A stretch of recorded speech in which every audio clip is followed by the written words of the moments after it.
Hello and welcome back to our video series, My Sewing Lessons. Follow along with our videos to learn how to make your own clothes step by step. Now you've practiced how to use patterns in your sewing machine and you can stitch fabric edges and neaten them. In this video, you will advance to marking with a tracing wheel and stitching along marked seam lines. You will also learn how to stitch a seam. We will also show you how to make your first garment. This top is a classic piece and super for styling creatively. We are making this model with the Burda B35, which is ideal to use for beginner sewing projects. For the top, we chose a stiffer poplin fabric from C. Poly. When you are learning to sew, woven cotton is the easiest fabric to stitch with your sewing machine. As always, we recommend washing the fabric before starting, as most fabrics tend to shrink a bit in the wash. You will also need iron-on bias tape, thread in a matching color, tailor's chalk, sewing machine needles, a needle for sewing by hand, a set square, a tape measure, straight pins, fabric scissors, thread snips, paper scissors, a tracing wheel, tracing paper, a seam gauge, and an iron. First, find the Burda size that matches your measurements. For this top, you'll need your bust and waist measurements. Now highlight your measurements in the size chart on page 12 of your magazine and refresh what you learned about taking measurements properly. For the next step, you need the paper pattern piece. You will find it on pattern sheet 1. Find the size that matches your measurements and trace the size lines using a colored marker. This will make them easier to cut out. Next, use the paper scissors to cut out the paper pattern piece in your size. Now we must prepare the fabric for cutting out. Place your fabric flat on the table with the right side, which will later be the outside of the top, facing up. To help you find the right side more easily, when purchasing your fabric, note which side is visible on the outside of the bolt. This is always the nice side of the fabric.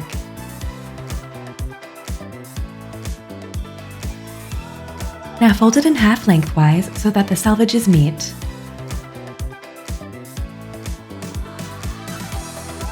Remember, the edge formed when you fold the fabric is called the fold. On the cutting layout, you can see exactly how to place pattern piece 1 on the fabric. To do so, place the side of the pattern piece labeled fold on the fabric fold and pin it on all around using straight pins.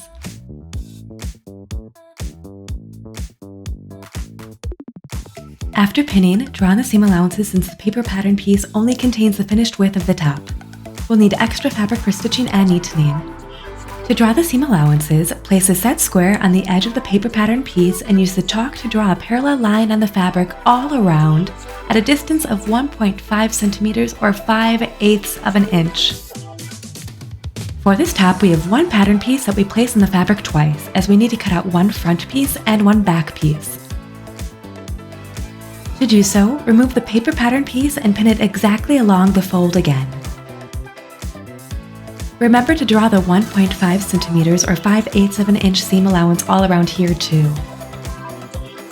To help you find the wrong side of the fabric later, you can use tailor's chalk to mark it on each piece with a small cross.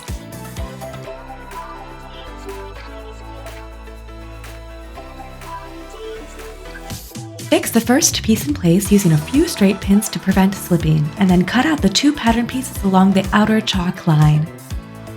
To help you remember exactly where to stitch later, mark the seam line on the wrong side of the fabric. To do so, place a piece of soft fabric on the table and spread out the tracing paper with the colored side facing up. Place the pattern piece on it and roll the tracing wheel around the paper pattern with light pressure. This will press the color of the coating onto the fabric.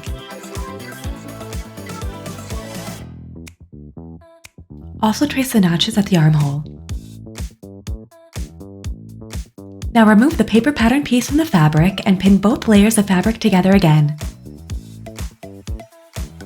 Flip the pattern piece and roll along the outline and notches to mark the other side of the folded fabric pattern piece as well. You will find detailed instructions on how to copy with the tracing paper in the package. Repeat this step for the second pattern piece. In the last step before stitching, use an iron to attach the iron-on bias tape onto the wrong side of the fabric. You had marked this with a cross at the beginning. Place the bias tape along the neckline edge of the front and back pieces and along the shoulder seams on the front piece. Use light pressure and do not use steam to iron it on close to the yellow line. Bias tape ensures that the neckline and shoulder seams keep their shape and do not stretch. Now it's time to stitch. First, neaten the edges of the neckline to prevent the edges from fraying. To neaten them, set a zigzag stitch in your sewing machine. As each sewing machine is somewhat different, consult your user manual to find out how to thread the machine, insert the needle, and set a zigzag stitch. Now test the zigzag stitch on a scrap. After making the settings and testing the stitch, you can neaten the neckline edges. Make sure that the needle is always inserted right next to the edge. You can carefully trim the excess fabric at the edges, but do not cut into the seam.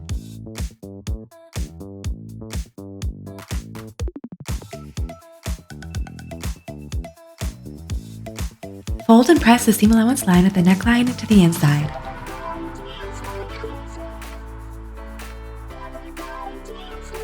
Set a straight stitch that is 3 mm or 1/8 of an inch long on your sewing machine. Then from the right side, stitch at a distance of 1 cm or 3/8 of an inch to the edge. For an attractive even seam, you can use a piece of tape to mark the exact distance away from the needle on your sewing machine.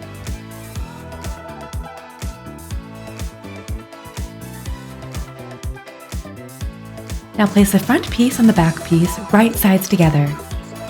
Pin the two shoulder seam edges together with straight pins. Insert the pins through both layers of fabric and at a 90-degree angle to the selvage, and then you can simply stitch over them.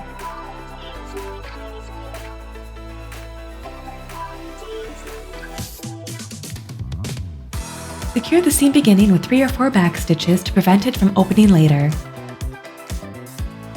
Now stitch along the seam line that you marked at the beginning to join the two shoulder seams together. Secure the end of the seam with 3 or 4 back stitches. Just like at the neckline, the two seam allowances of the shoulder seams must be neatened separately.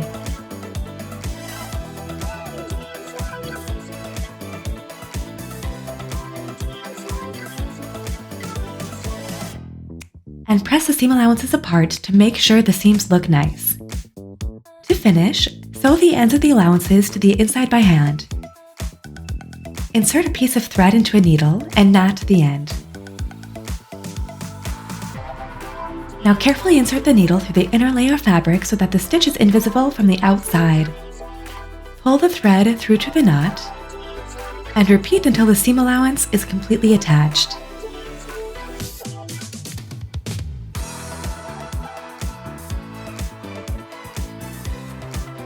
And now onto the side seams of your top. Place the side seams of the front and back pieces together, matching the edges. The right sides are on the inside. Pin the edges together from the notch that marks the armhole.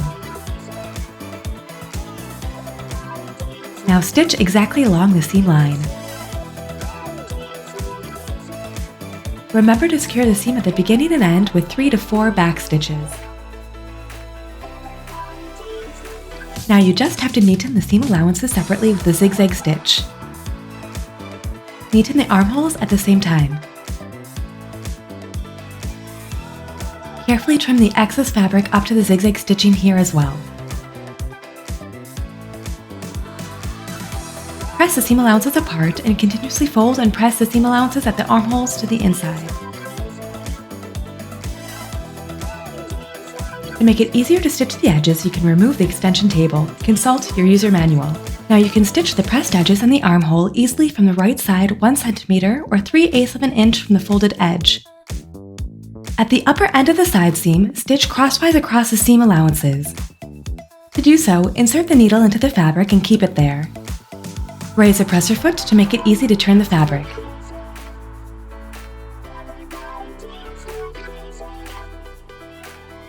Your top is almost finished. The last step is the hem. First, neaten this edge with a zigzag stitch.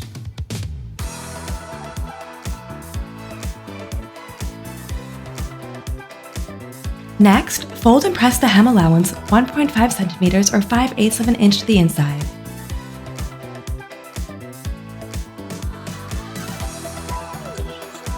From the right side, stitch the hem 1 centimeter or 3/8 of an inch from the folded edge. When you reach the end, make a few stitches on top of the beginning. Finally, press all the edges and seams flat.